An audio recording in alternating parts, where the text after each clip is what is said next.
حدیث, صرف ایک ہی حدیث آپ بھائیوں کے سامنے میں کہوں گا. ساری دنیا میں سب سے اچھی عورت کون ہے؟ اللہ کے نبی کے پاس صلی اللہ علیہ وسلم. آپ سے میں سوال کروں, جواب دیں گے میرے سوال کا؟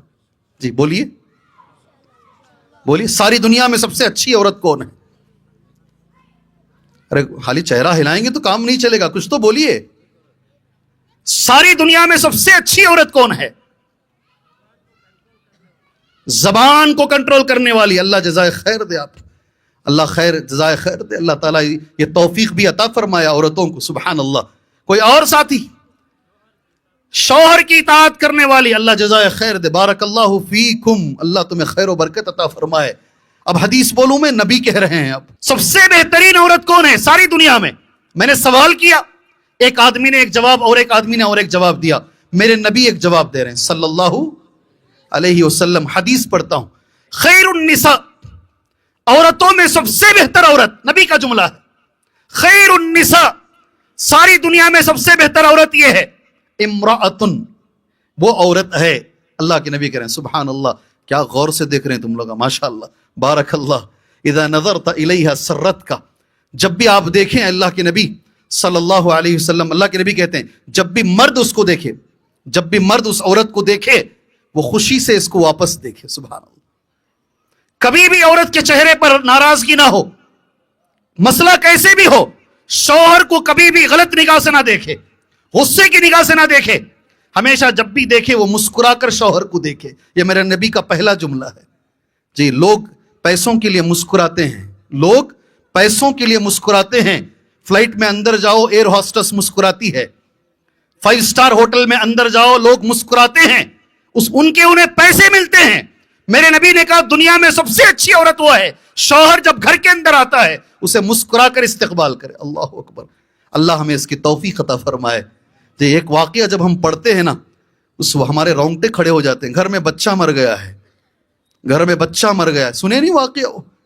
ام سلیم رضی اللہ عنہا کا شوہر اندر آتا ہے, کچھ بھی نہیں بولتے, بچہ مر گیا ہے. ام سلیم بہت بڑی صحابیہ, شوہر کو کھانا دیتے ہیں. کھانا کھانے کے بعد اور جو ضرورتیں ہوتی ہیں, ساری ضرورتیں ہونے کے بعد وہ بازو بٹھا کے شوہر کو سمجھا رہی ہے. میں ایک سوال کرتی ہوں آپ سے. جی بولو کیا سوال ہے؟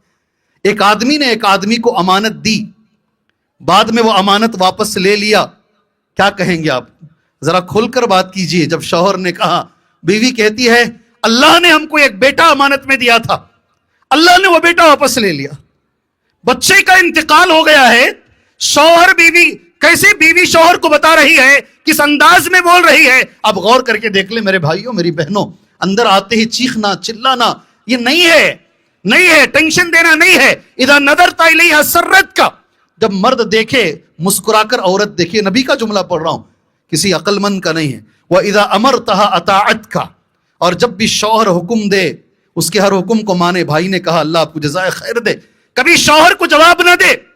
وَإِذَا غِبْتَ عَنْهَا, اور جب شوہر گھر کے باہر چلا جائے اس کی حفاظت کرے. یہ 3 چیزیں جس میں آ جائیں, اللہ کے نبی کہتے ہیں صلی اللہ علیہ وسلم یہ عورت ساری دنیا کی سب سے بہترین عورت ہے. میں نے 5 نوٹ نکالے ہیں, انگلیوں پر گنا کر دعا کر کے بیٹھ جاتا ہوں انشاءاللہ, ٹھیک ہے؟ سب سے اچھی عورت کے تعلق سے علماء اکرام نے جو لکھا ہے, پہلی چیز ہے آپ یاد رکھنا ذہن میں انشاءاللہ, فتنوں کے دور میں جو عورت اپنے دین کی حفاظت کر لے یہ دنیا کی سب سے اچھی عورت ہے. خاص طور سے عورت ہے نا ذرا کمزور ہوتی ہے. یہ میں نہیں کہہ رہا ہوں, اللہ کے نبی کہہ رہے ہیں صلی اللہ علیہ وسلم.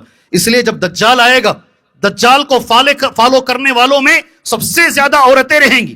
آپ جائیے نا درگاہوں پر جائیے, جی بہت جلدی اپنا ایمان وہاں گوا دیتی ہیں. فتنوں کے اس دور میں جہاں چاروں طرف فتنے ہیں, وہ سب سے بہترین عورت ہے جو اپنے ایمان کی اور اپنے بچوں کی ایمان کی حفاظت کر لے. تفصیل کے لیے وقت نہیں ہے, میں ایک چیز اشارہ دے دیتا ہوں تمہارے سامنے. شوہر اگر فرعون بھی ہے, شوہر اگر فرعون بھی ہے, ایمان کی اگر حفاظت کرنا چاہو تو کر سکتی ہو. میرا شوہر اچھا نہیں ہے حضرت, میں کیا کروں؟ میرا ماحول اچھا نہیں ہے حضرت, میں کیا کروں؟ فرعون سے تو اچھا ہوگا نا, فرعون کے اتنا خراب تو نہیں ہوگا. اگر شوہر فرعون بھی ہے تم آسیہ بن سکتی ہو. اللہ اکبر. اپنے ایمان کی حفاظت تم کر سکتی ہو. تمہارے لیے بہت بڑی دلیل ہے قرآن مجید کے اندر. آج ان عورتوں کی ضرورت ہے جو اپنے نسل کے ایمان کی حفاظت کرے, پہلے نمبر پر. دوسرے نمبر پر اچھی عورت کون ہے؟ علماء نے کہا جو وقت نکال کر دینی علم حاصل کرے. کون؟ جو وقت نکال کر دینی علم. لوگ کہتے ہیں مولوی صاحب اگر کتنے بھی بڑے عالم ہوں ان کے پاس اتنا ٹائم نہیں ہوتا کہ وہ بچوں کو پڑھا سکیں. اگر وہی ماں کو 4 دعائیں بھی یاد ہیں, وہ 4 دعائیں بچوں میں ٹرانسفر ہو جاتی ہیں. اللہ کا کرنا ایسا ہے. اگر علم ماں کے اندر موجود ہے وہ علم بچوں کو ٹرانسفر ہوتا ہے. وقت نہیں ہے نا, تفصیل کے لیے وقت نہیں ہے. ناچ گانے والیوں کے بچے بھی ناچتے ہیں, پیدا ہوتے ہی ناچتے ہیں. سبحان اللہ. جی ہاں, جو تربیت ملتی ہے. طلب العلم فریضۃ علی کل مسلم, ہر مسلمان پر علم کا حاصل کرنا ضروری ہے. ایک اشارہ دے کر آگے نکل جاتا ہوں. صحابیات میں شوق کیسا تھا معلوم؟ سامنے مرد بیٹھتے تھے, پیچھے عورتیں بیٹھتی, اللہ کے نبی درس دیتے تھے صلی اللہ علیہ وسلم. کوئی مسئلہ عورتوں کو ایسا آتا, انہیں پوچھنا ہوتا مگر شرم آ جاتی. کوئی ایسے مسئلے عورتوں کے ہوتے, عورتوں نے نبی سے گزارش کی صلی اللہ علیہ وسلم, اجعل لنا یوما, اے اللہ کے نبی ایک دن ایسا بنائیے کوئی مرد نہیں آنا اس مجلس میں, صرف عورتوں کے لیے ہم اپنے سوالات آپ سے کر پائیں گے. علم حاصل کرنے کا جذبہ, سبحان اللہ. اللہ یہ جذبے کو باقی رکھے. اس میں زیادہ بولنے کے لیے ٹائم نہیں ہے. 2 باتیں. تیسری بات, اچھی عورت کون ہے؟ علماء نے لکھا ہے, ایسے چلتے ہیں انشاءاللہ, جو اصل ذمہ داری نبھائے. اس دنیا میں عورت کی اصل ذمہ داری کیا ہے؟ وہ ڈاکٹر ہیں, اللہ ان کی ڈاکٹری میں برکت عطا فرمائے.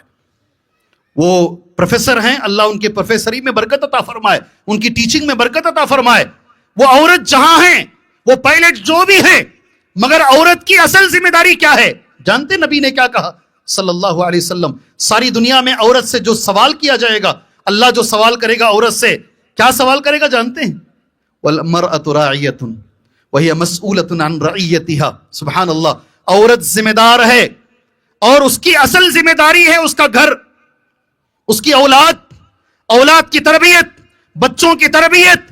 جو عورت یہ کرتی ہے اصل ذمہ داری, صحیح معنی میں وہ دنیا کی سب سے نیک عورت ہے. سبحان اللہ.